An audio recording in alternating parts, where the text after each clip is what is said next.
ये दाढ़ियां, ये तिलकधारियां नहीं चलती, हमारे अहद में मक्कारियां नहीं चलती। मैं जब देश के प्रधानमंत्री को प्रोटोकॉल तोड़ के कतर के अमीर शेख तमीम को रिसीव करते हुए देखता हूं, जब मैं सऊदी के क्राउन प्रिंस मोहम्मद सलमान को प्रधानमंत्री जी को गले लगाते हुए देखता हूं, तो सोचता हूं कि काश प्रधानमंत्री जी अपने देश के गरीब भारतीय मोहम्मद सलमान और मोहम्मद तमीम को इसी तरह अपने पन का एहसास दिला पाते।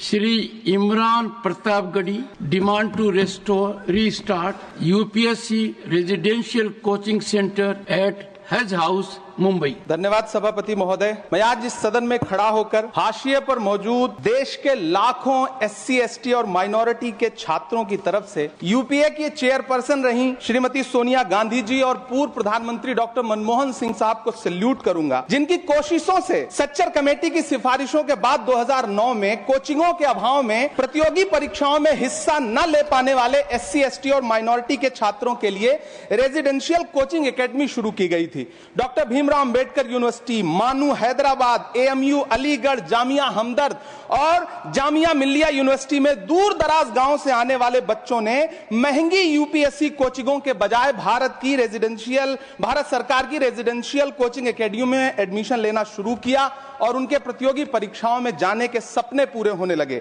इसी से प्रभावित होकर मुंबई के हज हाउस में 2009 में एक कोचिंग सेंटर शुरू किया गया, जिसके लिए सरकार से कोई फंड नहीं लिया गया, बल्कि हाजियों के रजिस्ट्रेशन फीस और सर्विस चार्जेस से बनने वाले हज कमेटी के कॉर्पस के एक हिस्से से इसे शुरू किया गया। तकरीबन 10 साल शानदार तरीके से चलने वाले इस कोचिंग सेंटर के रिजल्ट भी बढ़िया रहे। कई IAS दिए, IPS दिए, महाराष्ट्र की स्टेट सर्विसेज में बच्चे सेलेक्ट होने लगे।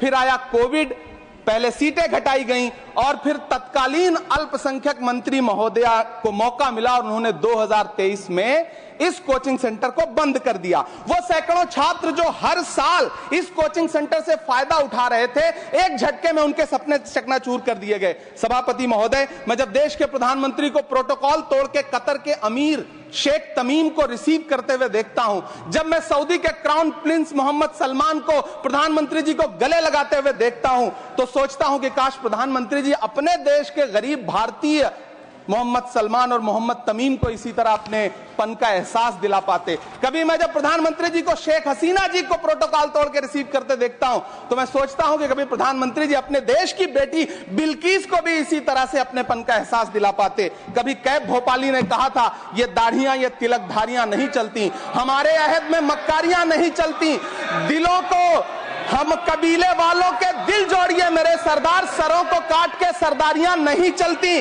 सभापति महोदय, मेरा अल्पसंख्यक मंत्रालय से अनुरोध है कि हाजियों के पैसे से चलने वाले हज हाउस कोचिंग के कोचिंग सेंटर को फिर से शुरू किया जाए। न सिर्फ शुरू किया जाए बल्कि उसकी सीटें भी बढ़ाई जाएं।